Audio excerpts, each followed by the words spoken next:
Yang masuk di sini 12 orang. Untuk yang belum selesai, boleh silakan dilanjutkan saja. Kita akan bahas soal-soal yang sudah Bapak Ibu kerjakan. Saya akan share screen dulu.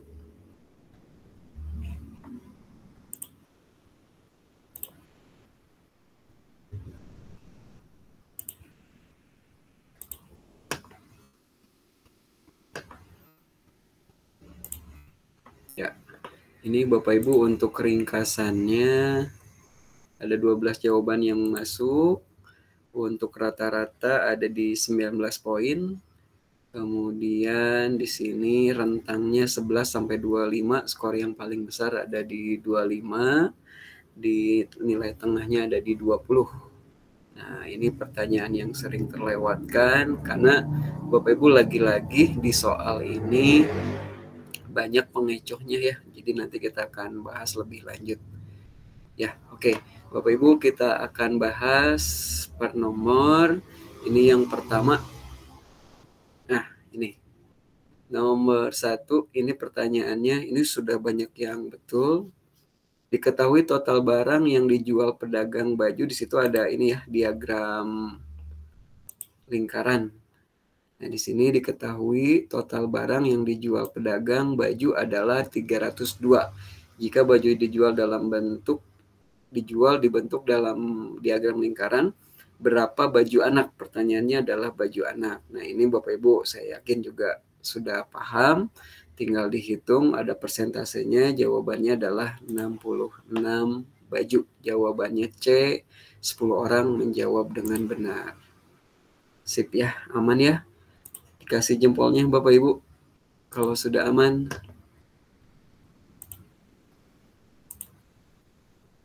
Oke, nomor 1 masih gampang. Kita lanjut ke nomor yang kedua. Nah, ini juga banyak yang betul. Budi ingin membuat persegi berbentuk potongan bangun segitiga.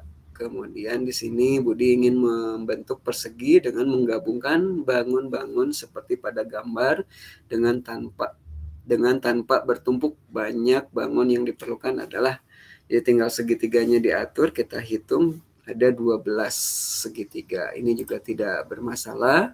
Kita bisa lanjut di nomor 3. Nah, nomor 3 ini adalah Pak Rahmat akan menjelaskan pembagian bilangan. Nah, itu kata kuncinya adalah menjelaskan pembagian bilangan. Ia terlebih dulu mengajarkan pengurangan bilangan. Nah, yang pertanyaannya itu adalah teori belajar yang diterapkan. Nah, berarti kan di situ harus apa? Yang harus dikenal dulu oleh siswanya. Kalau misalkan di situ mau ke pembagian, berarti yang sebelum pembagian itu kan ada penjumlahan sama pengurangan. Ya, di situ disampaikan dulu, mengajarkan dulu pengurangan. Nah, maka Bapak Ibu sudah menjawab benar. Jawabannya itu adalah Vygotsky. Apa itu? Siswa belajar hal baru dimulai dari yang dikenal siswa. Jadi kalau menjelaskan pembagian kan bagi beberapa orang di SD itu kan bingung. Maka jelaskan dulu yang sudah dikenal oleh siswa. Di sini yang menjawab betul ada 8 orang. Alhamdulillah ya. Ini juga saya pikir aman. Berikutnya nomor 4 di sini adalah Bapak Ibu kalau ada pertanyaan langsung di ini saja ya. Kalau ada pendapat langsung di selah saja, nggak jadi masalah. Nomor 4. Seorang guru ingin mengetahui kemampuan dalam mengatur dan mengelola perbedaan pendapat. Nah, ini mengelola perbedaan pendapat. Kemudian di sini guru tersebut membuat lembar daftar checklist dalam bentuk skala yang harus diisi oleh siswa. Jika penilaian otentik holistik yang dapat dipilih oleh guru tersebut adalah, ini pernah ya soal ini ya. Jadi jawabannya adalah penilaian kinerja, betul ya. Bapak Ibu, ini pengulangan soal di pertemuan sebelumnya ada dan Bapak Ibu sudah betul. Jawabannya penilaian kinerja. Nah, ini Bapak Ibu yang banyak keliru ada di sini. Ini boleh nanti kita sama-sama bahas ya. Ini masalahnya ada di sini. Doni menemukan pensil. Nah, jadi Doni menemukan pensil, lalu keesokan harinya Benny menyampaikan bahwa pensilnya hilang. Doni memberikan pensil yang ditemukannya, namun teman-teman mengira Doni yang mengambil pensil Benny. Nah, kondisinya seperti itu ya. Jadi Doni menemukan pensil, kemudian Benny menyampaikan lagi hilang pensil. Doni memberikan pensil, tapi teman-temannya gitu ya, para netizen itu mengira Doni yang mengambil pensil Benny. Nah, kemudian di sini Doni mengabaikan perkataan teman-temannya. Ada kalimatnya itu di situ, di kalimat berikutnya. Doni mengabaikan. Nah, situ kata kuncinya mengabaikan perkataan teman-temannya. Sikap Doni menunjukkan, nah, teman-teman di situ banyak yang menjawabnya adalah A, jujur ya.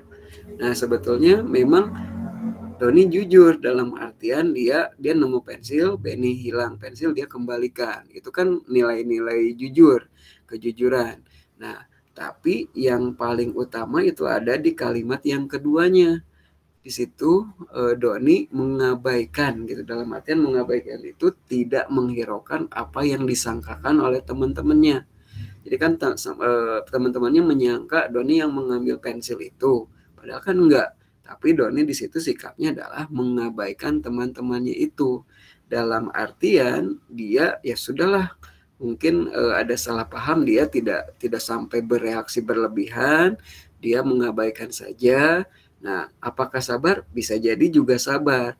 Cuman yang paling masuk ke jawaban itu adalah bahwa dia ya sudah, temannya tidak tahu kondisi sebenarnya, tidak tahu realitas sebenarnya, hanya langsung menyangka begitu saja, maka Doni mengabaikan.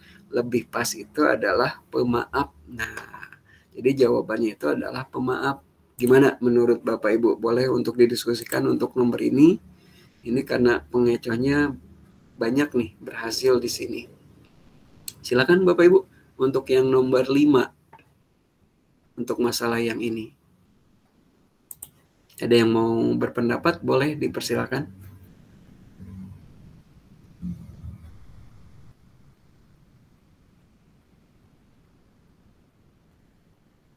Aman Bapak Ibu?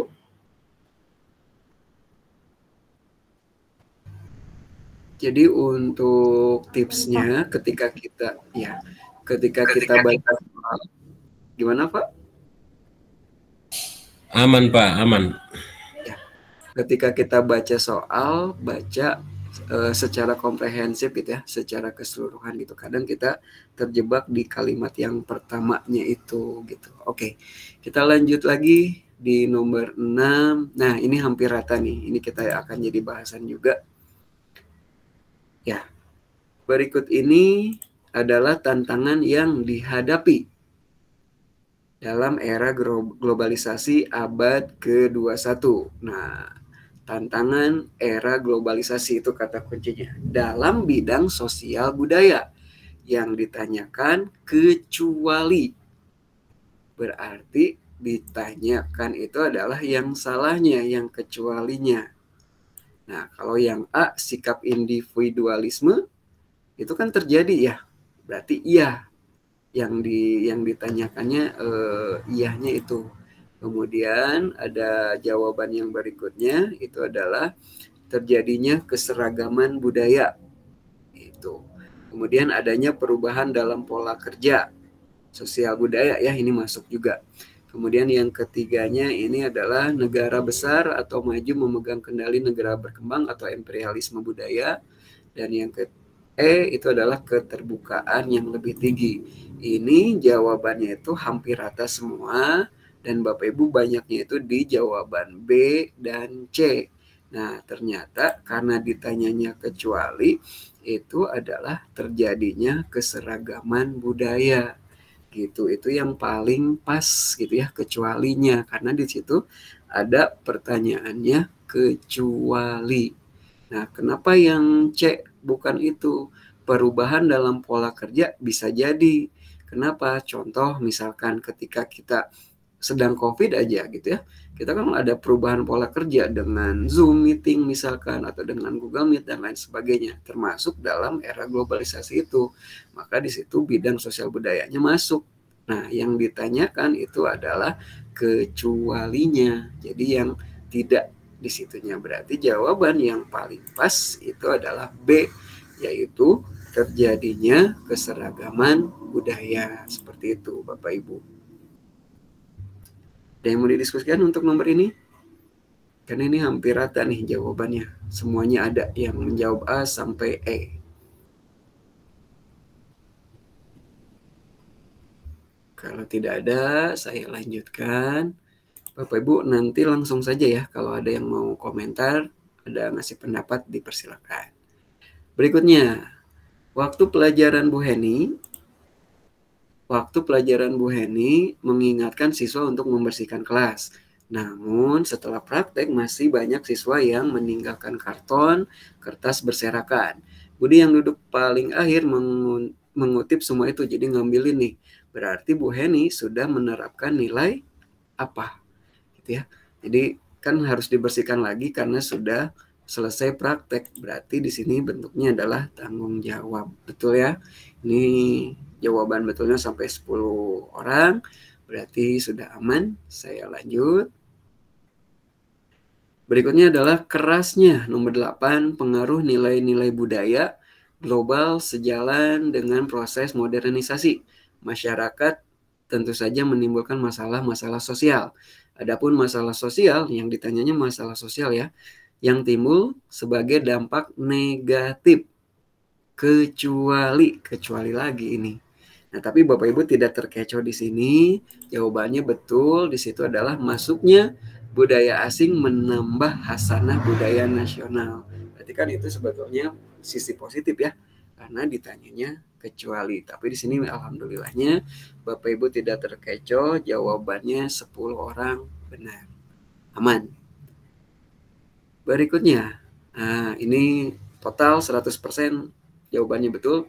Sikap yang perlu dikembangkan dalam menghadapi pengaruh budaya asing yaitu betul, menerima secara selektif. Ini tidak perlu diragukan lagi. Nah, ini lumayan. Nomor berikutnya, nomor 10. Segala tingkah laku dan perbuatan bangsa Indonesia menjadi ciri khas. Nah, itu kata kuncinya, ciri khas bangsa Indonesia. Pernyataan tersebut merupakan fungsi Pancasila sebagai. Nah, di sini jawaban yang rata itu adalah jiwa bangsa Indonesia, Pancasila sebagai nyawa, ideologi, sumber pandangan hidup bangsa Indonesia. Yang ke B-nya itu adalah kepribadian bangsa Indonesia. Nah, Bapak Ibu, yang di sini kata kuncinya itu adalah ini, Bapak Ibu, ciri khas. Kalau ciri khas berarti masuknya ke jati diri atau kepribadian. Nah, maka jawaban betulnya adalah kepribadian bangsa Indonesia. 7 orang menjawab benar, ada 5 orang yang menjawab A. Nah, itu terkecohnya di bagian A. Itu adalah jiwa bangsa Indonesia sebagai nyawa ideologi gitu ya. Ini tapi kebanyakan yang betul Bapak Ibu, jadi ini juga udah oke. Berikutnya, adanya rasa tanggung jawab, sikap responsif, dan inovatif. Nah, itu tanggung jawab, responsif, dan inovatif terhadap perkembangan iptek, ilmu pengetahuan dan teknologi, merupakan bentuk pelaksanaan dari fungsi guru yang mana? Gitu ya. Nah, jawabannya Bapak Ibu yang menjawab banyak itu adalah A. Memelihara komitmen secara profesional untuk meningkatkan mutu pendidikan. Itu yang betulnya. Ada juga yang menjawab banyak. Di sini ada 4 orang yang menjawab menciptakan suasana pendidikan yang bermakna, menyenangkan, kreatif, dinamis, dan dialogis. Sebetulnya itu betul. Cuman di sini adalah yang mana? Yang bentuk tanggung jawab terhadap apa? Perkembangan iptek. Berarti kalau ada perkembangan ilmu pengetahuan dan teknologi, itu adalah yang paling tepat memelihara komitmen secara profesional. Kenapa? jangan sampai kita terbawa arus, tidak melakukan perubahan. Jadi memelihara komitmen untuk tetap meningkatkan mutu pendidikan. Ini jawabannya 7 orang yang betul. Ini juga aman, banyak yang betul. Nomor berikutnya 12, pertanyaan yang tidak tepat.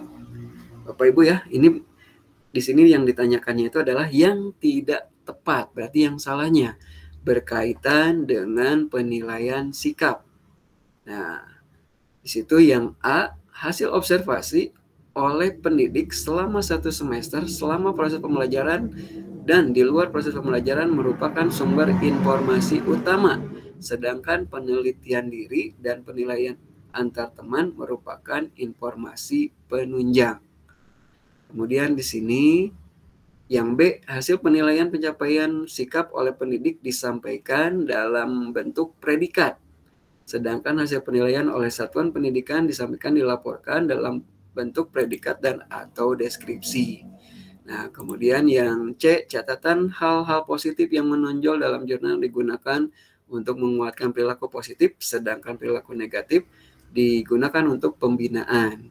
Yang D, langkah yang dapat dilakukan pendidik dalam pelaksanaan penilaian sikap antara lain mengamati, ya. Nah, ini. Nah, sebetulnya Bapak Ibu di sini sudah betul, tapi yang ini juga saya mohon maaf juga, sebetulnya ada 2 jawaban yang tepat Bapak Ibu. 2 jawaban yang tepat itu sama yang bagian E. Nah, di sini disebutkan bahwa penilaian sikap dapat dilakukan dengan berbagai cara dan menggunakan instrumen. Salah satunya adalah dengan tes tulis dan tes lisan. Nah, itu salah Bapak Ibu, tidak tepat. Jadi sebetulnya jawaban yang tidak tepat itu ada A dan E. Kenapa E salah? Karena kalau untuk tes tulis dan tes lisan itu untuk penilaian apa Bapak Ibu? Untuk sikap bukan? Pengetahuan. Untuk kognitif. Kognitif, betul. Jadi tidak tepat untuk penilaian sikap. Jadi jawaban betul itu harusnya A sama E. Ada 2 jawaban. Saya mohon maaf yang E-nya tidak terchecklist. Itu yang harusnya diisikan. Aman ya Bapak Ibu? Oke, berikutnya.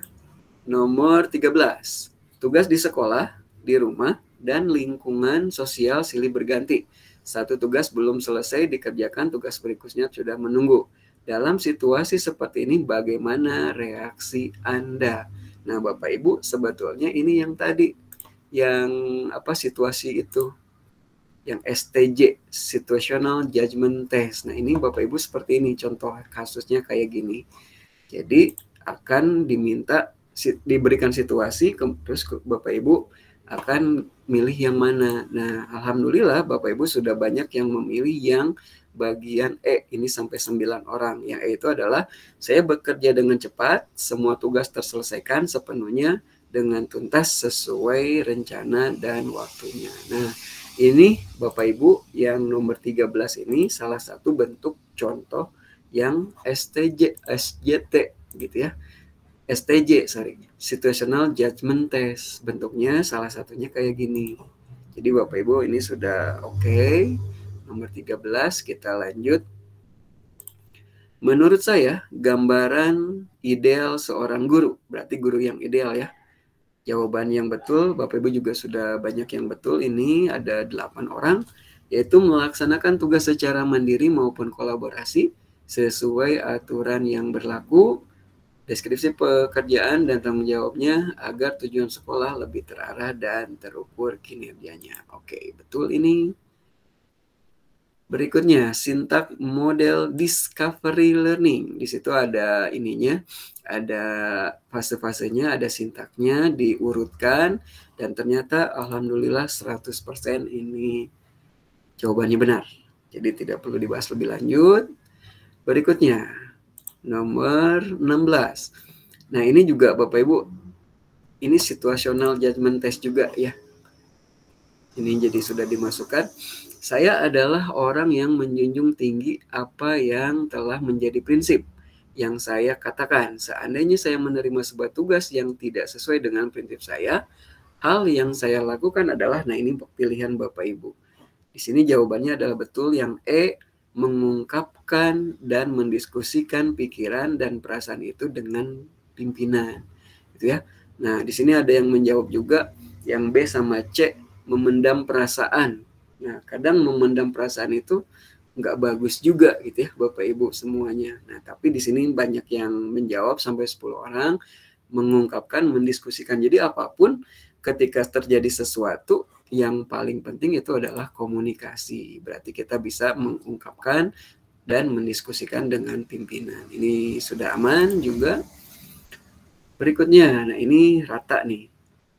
Di sini pertanyaannya adalah adanya integrasi sosial berdasarkan pada nilai dan norma yang disepakati bersama dan memberi tuntutan bagaimana individu berlaku. Berikut faktor yang mempengaruhi integrasi sosial. Ditanyakan adalah faktor yang mempengaruhi integrasi sosial. Nah, di sini Bapak Ibu, yang C itu adalah adanya konsensus. Konsensus itu apa? Kesepakatan bersama nilai dalam masyarakat dan sikap terbuka pada perubahan. Sedangkan yang E itu adalah bergesernya nilai toleransi dan munculnya sikap individualisme. Yang ditanyakan adalah faktor yang mempengaruhi integrasi sosial. Kalau integrasi sosial berarti keseluruhan secara bersama. Maka jawaban yang paling tepat itu adalah konsensus, gitu ya, kesepakatan bersama. Jadi jawabannya adalah C. Begitu. Nah, yang soal ini juga, ini rata juga. Nomor 18, berikut ini kegiatan pembelajaran matematika konsep trapesium sama kaki.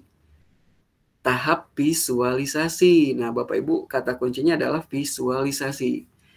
Trapesium sama kaki, tapi tahapnya adalah tahap visualisasi. Jadi anak dilihatkan trapesium sama kaki itu seperti apa. Jawabannya di sini yang A sama B itu rata. Yang A menyajikan gambar trapesium sama kaki. Boleh? Boleh.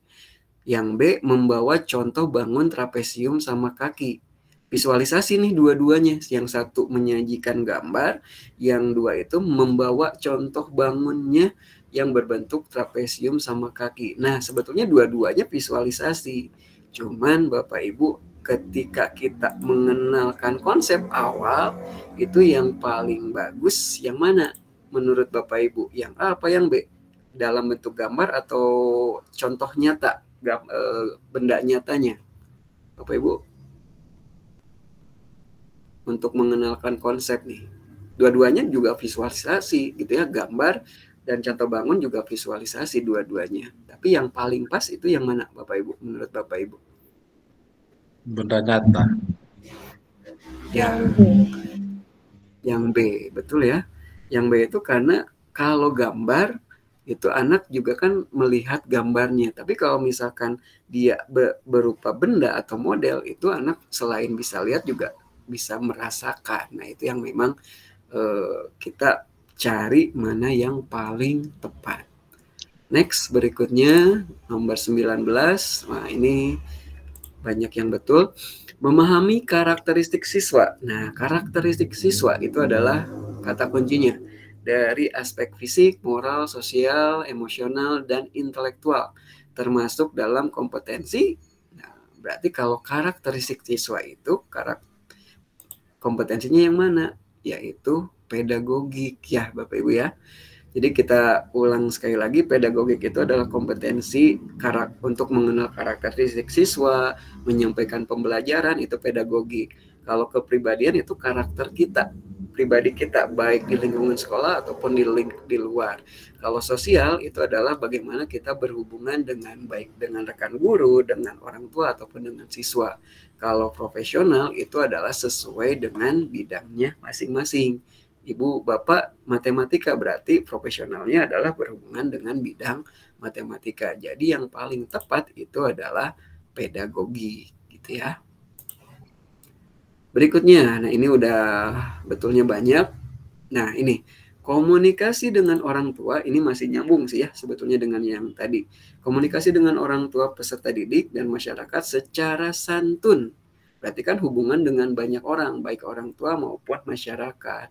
Maka di sini adalah merupakan kompetensi yang mana? Karena berhubungan dengan orang banyak, maka betul jawabannya adalah sosial. Berikutnya, menerapkan berbagai pendekatan, strategi, metode, dan teknik pembelajaran. Nah, itu kata kuncinya. Di sini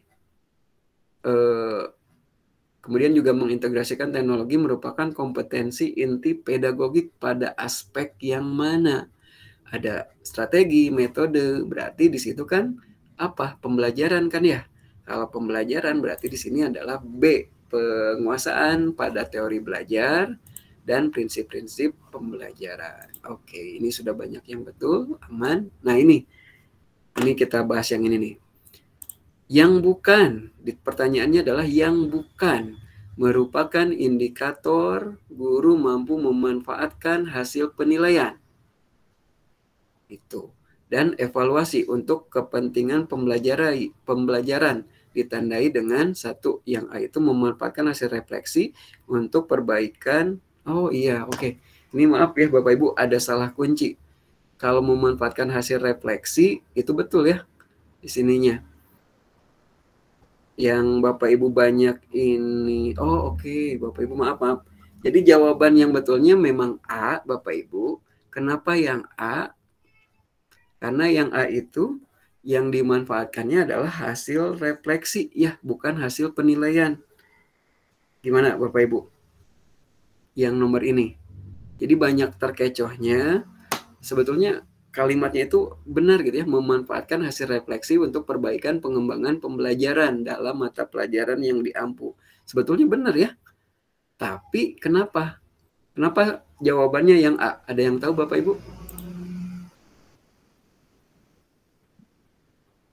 Ya karena yang lain itu kan memang penilaian.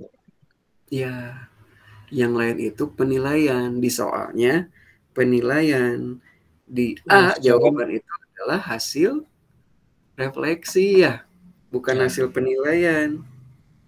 Gitu. Jadi si yang A ini seolah-olah betul, tapi tidak nyambung dengan pertanyaan yang di atas. Yang pertanyaan di atas hasil penilaian, jawaban yang A itu hasil refleksi. Jadi jawabannya A ya Bapak Ibu. Nah ini pengecohnya luar biasa nih. Oke, berikutnya. Nomor 20. Nah ini 23. Berikut aspek penting dalam pengelolaan pembelajaran abad 21 kecuali. Ini udah jelas ya. Menghindari penggunaan smartphone. Nah itu ya jelas, itu mah yang salahnya itu. Ini juga yang betul 11 orang, nggak jadi masalah. Berikutnya, mengapa menyapa dan mengucapkan salam ketika bertemu, menggunakan kepala sebagai tanda hormat, menganggukkan kepala sebagai tanda hormat nih kepada orang lain. Nah ini contoh tersebut adalah jenis norma apa? Bapak Ibu sudah menyebutnya norma kesopanan. Tapi di sini juga ada yang menjawab norma adat istiadat. Jadi lebih ke arah ini ya, kesopanan ya, sopan santun gitu.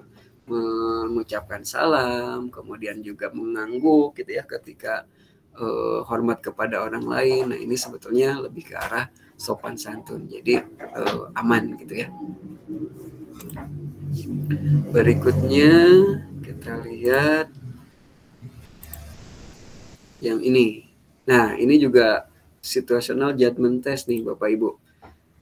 Anda memiliki beban mengajar yang tinggi dalam seminggu. Di samping itu, Anda menjadi salah seorang pengurus inti koperasi untuk kesejahteraan warga sekolah. Apa yang Anda lakukan? Nah, ini situational judgment test seperti ini juga Bapak Ibu. Di sini 9 orang sudah betul. Saya berbagi tugas dengan pengurus inti lainnya dalam mengolah koperasi sehingga tidak mengganggu tugas mengajar. Ini udah oke. 26. Nah, 26 berikutnya. Nah, ini yang ini. Seorang siswa bercerita kepada guru kalau dia merasa tertipu oleh temannya yang sudah menjanjikan kalau akan mengajari matematika sebagai persiapan ujian tengah semester.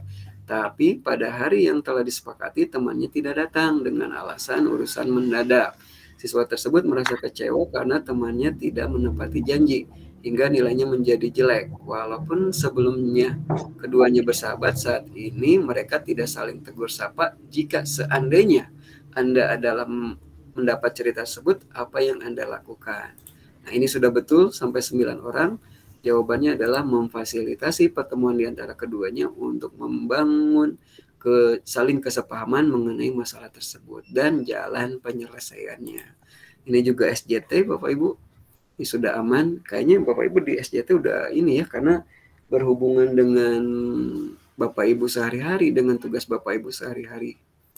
Berikutnya, para siswa berasal dari berbagai latar belakang yang berbeda, mencakup budaya, nilai ekonomi, maupun tingkat pendidikan orang tua. Terhadap berbagai perbedaan itu, sikap guru sebaiknya, nah ini juga SJT juga, nah ini juga 10 orang yang betul, peka terhadap perbedaan dan berperan menumbuhkan sikap menghargai siswa satu dengan yang lainnya. Sip, ini juga aman. Berikutnya nomor 28, terdapat peserta didik yang mengadu kepada guru bahwa selalu melakukan tugas piket kebersihan kelas sendiri. Anggota yang lain tidak mau terlibat membersihkan kelas. Mereka memaksa dan mengancam jika melaporkan tersebut pada wali kelas. Sebagai guru yang mengetahui hal tersebut, gimana nih? Nah, ini juga sampai 6 orang. Ini sudah banyak yang jawab betul. Jawabannya adalah guru melakukan evaluasi keterlibatan siswa terkait bagi kegiatan piket kebersihan dan menyampaikan hasilnya agar menjadi perhatian seluruh siswa. Ya, seperti itu ya. Jadi Bapak Ibu, soal SJT ini ya tugas kita sehari-hari sih sebetulnya. Ada yang mau disampaikan dulu Bapak Ibu? Silakan. Masih ada 2 soal lagi. Lanjut ya. Oke, kita lanjut. Nah, ini seringkali seorang guru harus menjalankan tugas yang tidak sesuai dengan latar belakang pendidikan. Nah, ini udah banyak sekali kejadian-kejadian seperti ini.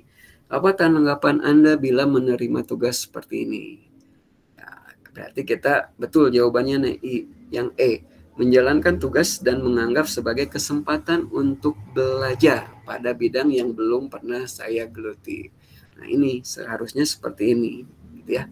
Ini juga betul. Ini soal yang terakhir, satu lagi nomor 30. Nah, ini yang ingin dibahas lebih lanjut.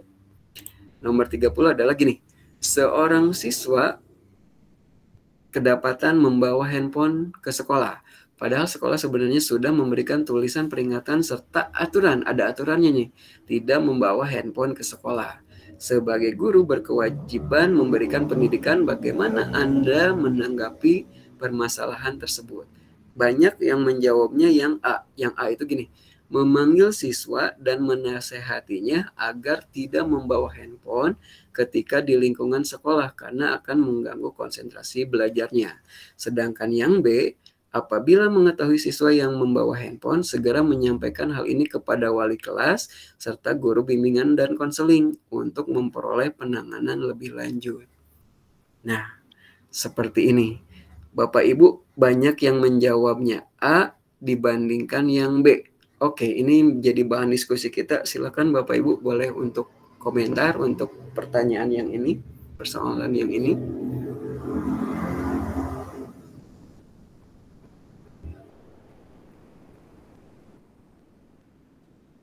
Pertanyaannya, kenapa harus diserahkan ke guru BP?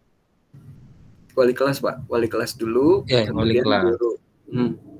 Apakah Wali kelas. guru itu kan maksudnya begini, semua siswa kan kita anggap sebagai anak kita sendiri. Ya, Sebagai artinya ketika siswa itu melakukan pelanggaran atau kesalahan depan kita ya sebisa mungkin ya kita sebagai orang yang pertama ya mungkin menasihatinya atau memberikan wejangan mungkin atau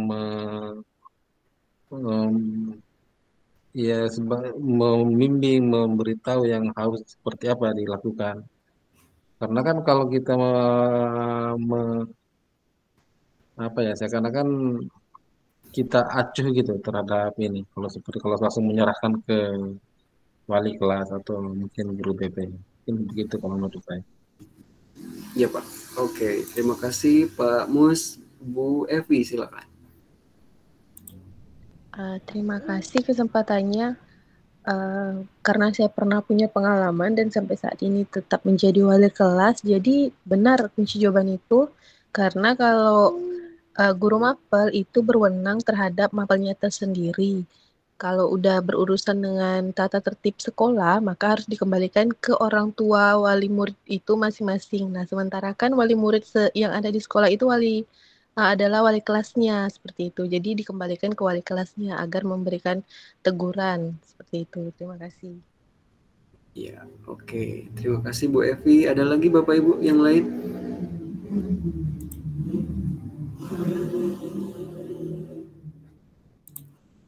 Oke, ini Bu Neneng, silakan Bu. Baik, saya juga menjawab yang B. Itu karena sesuai pengalaman juga kalau misalnya ada sistem bermasalah, kita laporkan dulu dengan wali kelas, kemudian setelah wali kelas tidak mampu ke siswa, baru ke kepala sekolah itu. Oke, ya. Jadi Bapak Ibu, sebetulnya kata kunci di soal ini adalah satu, siswanya ya. Kemudian yang kedua tadi yang disampaikan Bu Evi bahwa di situ adalah berkenaan dengan aturan atau tata tertib sekolah. Nah, maka sebetulnya ketika guru yang menemukan itu, maka yang harus dilakukan adalah betul bahwa guru harus koordinasi langsung dengan wali kelas. Gitu. Jadi biar nanti wali kelasnya yang menangani. Kalau misalkan nanti ada catatan-catatan pelanggaran ataupun apa, nanti wali kelas yang akan merekapnya. Kalaupun misalkan Bapak Ibu menasehatinya secara langsung itu juga tidak masalah. Cuman yang paling intinya adalah Bapak Ibu perlu untuk koordinasi dengan wali kelas gitu. Ketika menemukan si siswa ini yang melanggar tata tertib. Jadi ketika Bapak Ibu sebetulnya yang A itu tidak salah gitu ya. Ketika di situ kan jawabannya adalah memanggil siswa dan menasehati, itu sebetulnya tidak salah. Tapi yang paling pas karena dia berhubungan dengan siswa yang diwali kelaskan itu dan juga dengan peraturan, harus ada koordinasi dengan wali kelas gitu. Nah, di A itu tidak ada koordinasi dengan wali kelasnya. Makanya kenapa salah itu karena dia cukup hanya memberi nasihat saja gitu ya, menegur saja tanpa ada koordinasi dengan wali kelas. Kalau sudah ada pelanggaran di tata tertib, baiknya itu adalah dikoordinasikan dengan wali kelas yang bersangkutan seperti itu. Jadi sebetulnya yang paling pas itu adalah yang B. Yang B itu adalah menyampaikan kepada wali kelas, dan kalaupun misalkan nanti perlu bisa nyampe juga ke guru BK-nya. Nah itu Bapak Ibu ya yang tadi disampaikan Bu Evi, nah itu betul. Jadi disampaikan ke orang tua di sekolah siapa, yaitu wali kelasnya. Seperti itu ya Bapak Ibu. Ada yang mau disampaikan lagi? Ada yang mau di Pak Agung, ya, ini kan silakan Pak. maksudnya begini, ini kan kejadiannya faktual, maksudnya apakah kita sebagai guru harus menyerahkan sepenuhnya ke wali kelas, sementara pelanggaran itu terjadi di depan kita. Terus apakah ini kan udah yang faktual, oh terjadi spontanitas, ada pelanggaran di situ. Kita sebagai guru melihat, apakah kita hanya oh nanti wali kelas lah yang selesaikan masalah itu. Maksud saya ini kan ada stepnya. Artinya kita sebagai orang yang melihat kan mungkin menasihatinya. Selanjutnya diserahkan ke wali kelas. Nah itu Pak, jawaban Bapak tadi betul tuh yang terakhirnya. Itu jadi betul tadi menasehatinya gitu ya, kita menegurnya untuk siswa itu Kemudian diserahkan ke wali kelas. Nah itu ya, kemudiannya itu gitu di jawaban A itu tidak lengkap gitu. Di jawaban A itu dia gurunya saja langsung memanggil dan menasehatinya. Sudah cukup sampai situ. Tapi di yang A itu tidak ada lanjutannya untuk koordinasi dengan wali kelas. Itu saja sih Pak sebetulnya. Jadi yang dilakukan guru tidak salah. Cuman kurang tidak selesai gitu ya, belum selesai, karena harusnya setelah ditegur, setelah dinasehati, boleh nanti guru yang menemukan itu koordinasi dengan wali kelasnya, seperti itu Pak. Tidak salah sih sebetulnya, cuman di A kurang step berikutnya. Tadi yang disampaikan Pak Mus udah betul gitu, nextnya seperti apa, nah itu yang tidak ada di A itu gitu Pak.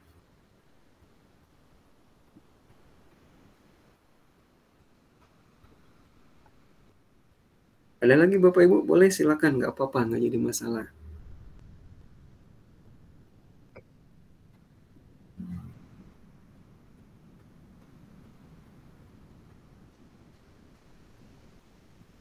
Ada lagi Bapak Ibu? Nah, sebetulnya kita udah lumayan banyak nih yang dibahas. Nanti Bapak Ibu saya yang pembahasan ini akan di-share ke Pak Andri, dan contoh-contoh soal yang lain juga yang belum sempat kita bahas, nanti insya Allah saya share sekalian ke Pak Andri. Sebelum saya tutup untuk sesi hari ini, saya ingin mendengarkan dari Bapak Ibu berkaitan refleksi kegiatan kita selama 5 kali pertemuan. Nah, ada 2 cara Bapak Ibu boleh untuk mengisi refleksinya melalui story Instagram. Saya sudah klik masukkan di linknya di chat, di kolom chat, atau Bapak Ibu boleh menuliskan di kolom chat untuk refleksi kita hari ini, ataupun mau open mic juga dipersilakan. Itu pertanyaannya adalah bagaimana kesan dan harapan Bapak Ibu mengikuti kegiatan belajar bersama ini dalam persiapan UPPPG, itu pertanyaannya di situ. Silakan Bapak Ibu, refleksinya seperti apa? Kesan dan harapan mengikuti kegiatan ini. Kalau mau masukkan ke story Instagram boleh, di kolom chat boleh, open mic juga dipersilakan. Oke, ini yang pertama ada Jira 05, Bapak atau Ibu dipersilakan. Sebelumnya Pak, saya mohon maaf. Mungkin saya kurang sopan sedikit, dan sebelumnya saya mohon maaf. Sejujurnya saya tidak puas untuk bimbingan ini. Kenapa? Saya sih berharapnya saya dapat trik-trik bagaimana menjawab soal dengan cepat. Jadi itu yang saya rasa kurang dari pertemuan 5 kali pertemuan ini. Mohon maaf Pak. Mungkin saya agak tidak sopan untuk hari ini. Itu yang saya rasa Pak. Saya berharapnya ada trik, ada inilah, ada itu. Bukan hanya sekedar membahas soal begitu. Terima kasih Pak. Ya, oke. Terima kasih Bu. Yang namanya refleksi itu silakan ya Bapak Ibu. Apapun itu silakan disampaikan untuk perbaikan ke depannya. Terima kasih Bu Jira. Silakan Bapak Ibu yang lain boleh untuk open mic atau di kolom chat atau di story Instagram, linknya sudah dimasukkan di kolom chat. Bu Neneng, silakan Bu. Baik, terima kasih atas kesempatan yang diberikan. Di sini saya mengucapkan banyak terima kasih kepada Bapak Agung dan juga fasilitator yang telah membimbing saya, karena saya ini awalnya bingung Pak mau ikut UP. Saya nggak pernah belajar soal-soalnya, nggak tahu seperti apa, belum ada bayangan. Nah, jadi saya ikut bimbel ini, alhamdulillah sekarang saya sudah ada bayangan soalnya.